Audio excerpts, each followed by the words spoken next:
Eh bien, bonjour, bonjour. Comment allez-vous ce matin? Alors, je ne sais pas si vous avez eu l'occasion d'écouter la vidéo d'hier. Dans la vidéo d'hier que j'ai intitulée, je crois, Soyez douce et doux avec vous-même, je vous parlais du personnage, spécifiquement du mien, parce que j'estime qu'on peut parler que de ce qu'on connaît vraiment. C'est plus simple, c'est plus représentatif surtout. Mais je parlais du personnage. Et aujourd'hui, j'aimerais vous parler d'autre chose. Qui est-ce que vous pensez que vous êtes en dehors du personnage? Qui êtes-vous? Vous avez déjà probablement entendu que l'on est des êtres divins. C'est-à-dire que, alors là encore, c'est mes perceptions à moi, hein, c'est peut-être pas les vôtres, mais voilà, je vais vous donner ma vision de la chose. Ça peut toujours aider et je vous engage à aller regarder sur Internet aussi les concepts d'unité. Il y a des gens qui parlent de ça très bien, d'unité, d'éveil, de non-dualité et de vous faire votre propre avis sur la question.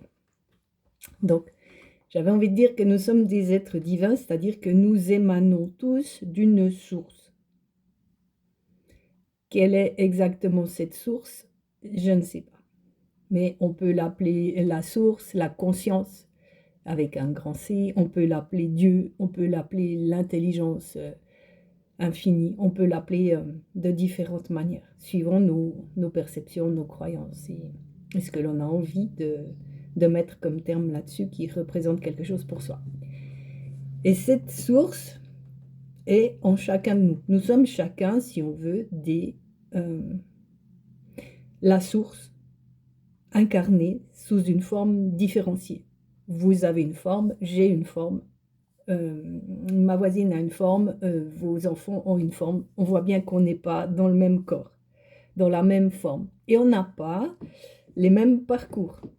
Le chemin de notre âme n'est pas le même que celui de nos enfants, de nos parents, de nos conjoints, de nos amis.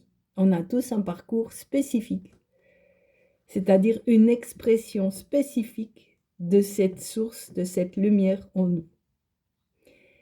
Mais depuis des milliers d'années, nous avons été séparés de la source. Nous avons été conduits à croire que nous étions séparés de notre origine divine.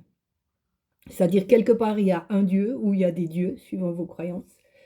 Et vous, vous êtes un pauvre petit être humain qui doit se débrouiller avec les conditions de vie et de survie, surtout de la matière. Mais on a de plus en plus maintenant accès à des informations, et vous avez certainement entendu ça, qui disent la divinité, elle est en toi et elle n'a jamais quitté toi. Le seul truc, c'est que tout autour, on a construit un personnage, alors pas de manière délibérée, juste pour s'empoisonner la vie, n'est-ce pas? On a été conditionné à le faire. Plus ou moins intentionnellement, mais ce n'est pas la discussion là du jour. C'est qu'on a cette idée qu'on est séparé de la divinité, de cette divinité qui nous habite tous. Et on a construit ce personnage qui croit dur comme fer à son histoire. Alors son histoire, c'est j'ai été élevé dans une famille qui gna gna gna gna gna gna. Mes parents nanana nanana. Voilà. Et tout ce qu'on a vécu, tout ce qu'on a ressenti, tout ce qu'on a acquis pour vrai, nous habite. Et aujourd'hui, avec le changement de conscience, l'éveil des consciences et le changement de paradigme qui est en route et auquel on n'échappera pas, on est amené à revisiter l'histoire du personnage pour se rendre compte que c'est une histoire à laquelle nous ne sommes plus obligés de croire et qu'en dehors de ce personnage, nous sommes autre chose. Mais cette autre chose, on ne le connaît pas. Cette autre chose se vit à travers nous quand on suit nos élans profonds, quand on est dans ce qu'on peut appeler notre intuition, quand on suit ce que tout notre être a envie de faire, on est traversé par cette autre chose qui n'est pas le personnage. Mais on ne sait pas, on n'a pas l'idée de ce que c'est. Alors déjà, deux choses. Comment est-ce qu'on va se libérer du personnage et de son histoire? En seul, souvent, c'est pas évident. On a besoin d'appréhender certains concepts, on a besoin qu'on nous explique certaines choses, on a besoin de comprendre les choses avec une vision différente qui nous parlera, en tout cas d'en trouver une, de trouver des gens qui nous parlent, dont les expressions nous parlent et qu'on peut comprendre. Ça va se faire aussi au moyen de différents soins. Par exemple, là, je vais vous parler un petit peu de mon travail. En scan thérapeutique, on nous apprend à lire l'énergie, donc des personnes qui sont en face de nous. On peut comprendre toute leur histoire. Pourquoi est-ce qu'elles ont tel et tel comportement? Parce qu'elles sont arrivées dans une famille qui, parce qu'à tel âge, il s'est passé telle chose, parce que. Et on peut décrire toute la vie du personnage.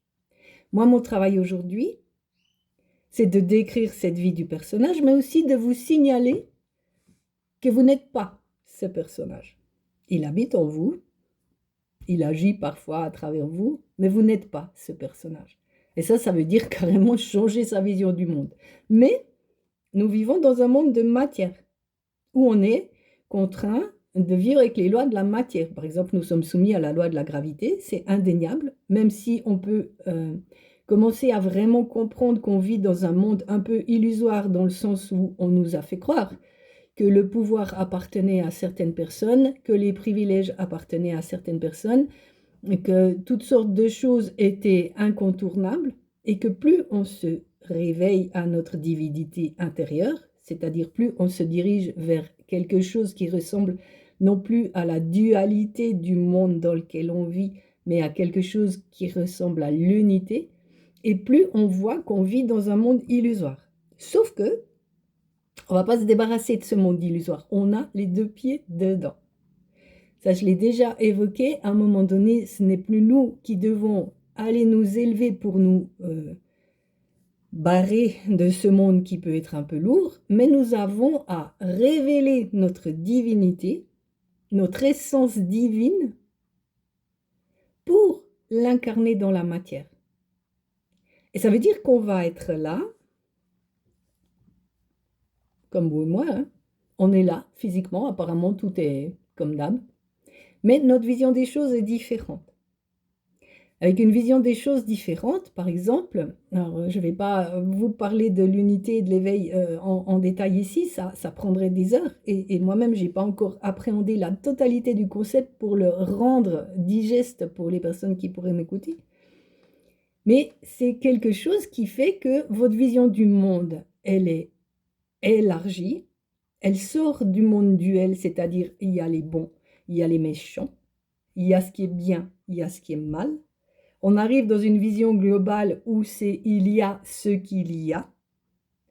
Chacun a son rôle à jouer par rapport aussi à ses choix d'âme dans ses incarnations. Mais la conscience trouve le chemin pour passer, et vos actions et réactions viennent de qu'est-ce qui a du sens pour vous, déjà, mais en plus, au fur et à mesure, vos actions, et ça, on ne parle même plus de réaction, on est toujours dans quelque chose qui sort de la réaction, parce que le personnage n'est plus aux commandes. Vos actions vont aussi dans le sens de pour le bien suprême de tous. Et ça non plus, c'est pas un truc que vous pouvez contrôler. Il arrive un moment où vous êtes libéré du personnage.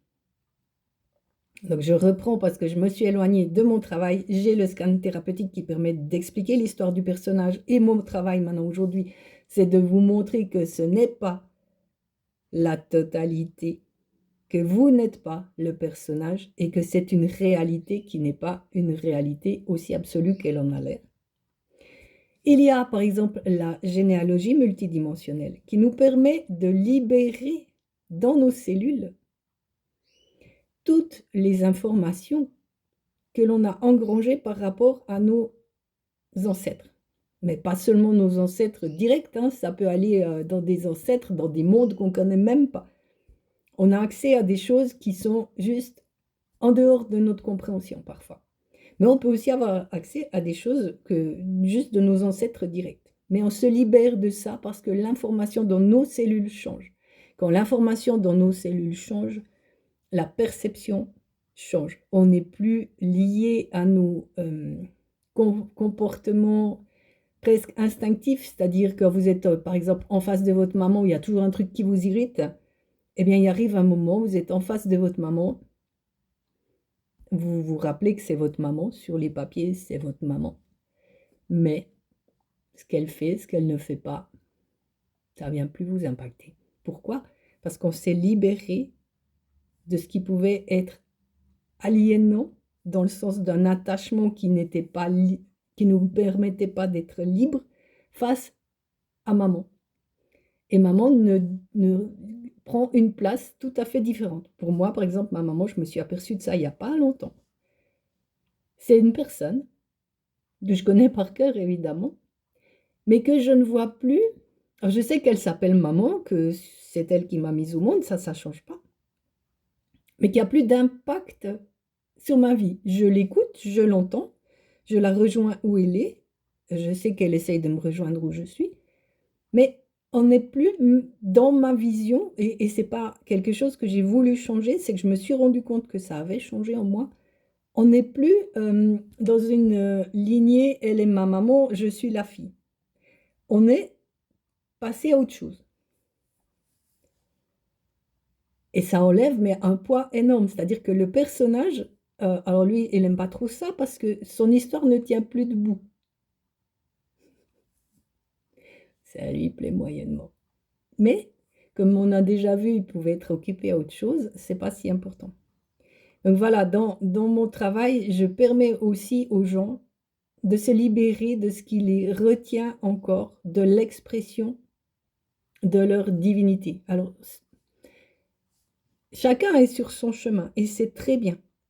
Le développement personnel nous a appris, on l'a déjà évoqué aussi, que on a des choses qui ne correspondent pas, qu'on devrait changer, qui sont le fait de notre histoire, qui sont le fait de notre parenté, qu'on a des blocages et ceci et cela. Moi, je vous dis, on est sorti de ça. Pour un peu qu'on ait travaillé sur soi, on est sorti de ça. On a guéri nos blessures, on est sorti de nos blocages. La seule chose qui nous rappelle que l'on est dans nos blocages et nos blessures, et vous le savez avant moi, là, c'est votre personnage. Parce qu'il n'aime pas, lui, il est conditionné pour la survie, pas pour la vie. Et là, on est en train de passer à quelque chose où de plus en plus de personnes incarnent leur partie divine, c'est-à-dire qu'elles reconnaissent qu'elles sont autre chose que ce personnage conditionné, qu'elles ont accès à quelque chose qui participe à leur expansion, mais qui ne vient pas de leur intention. Alors, c'est un peu nébuleux, on va un petit peu développer ça ces prochains jours, j'espère. Parce que moi là, ce que je fais en faisant ces vidéos, et je ne sais jamais avant d'allumer ma tablette là sur laquelle je filme, je ne sais jamais ce qui va se passer. J'ai une idée du titre, du texte, enfin de globalement de quoi je vais parler, mais en réalité je ne sais pas. Je me laisse inspirer par ce qui me traverse. Alors on sent bien qu'il y a des choses qui sont justes et d'autres qui peuvent paraître moins justes, c'est pas grave, je sais que ça doit être ça. Et que ça fera le chemin que ça fera, chez qui ça fera un chemin ou pas. Ça n'a aucune importance. Ce que je partage là, moi maintenant, c'est dans le plaisir de partager avec vous. Et en même temps, je m'explique à moi-même des choses qui sont peut-être pas encore si claires que ça. C'est super intéressant. J'adore ça. Donc, même après ce calendrier de l'Avent, il est fort possible que je continue à vous faire des petits messages parce que ça me nourrit. Et que je découvre que j'ai aussi une partie de mon être qui est là pour être en contact avec d'autres, via le support des réseaux sociaux, par exemple. Moi, j'aime beaucoup travailler en vis-à-vis. J'aime avoir en face de moi un petit nombre de personnes. Je ne suis pas à l'aise dans les grands groupes. Mais je me rends compte que j'ai aussi quelques facilités à transmettre des choses avec mes mots à moi. Donc voilà où on en est. Donc cette unité, c'est arriver à dépouiller le personnage de tout son pouvoir. Et quand il arrive de le reconnaître, parce qu'il ne va pas disparaître, on en a déjà parlé, mais d'ouvrir sur la perspective que ce que l'on voit à l'extérieur n'est peut-être pas la seule réalité.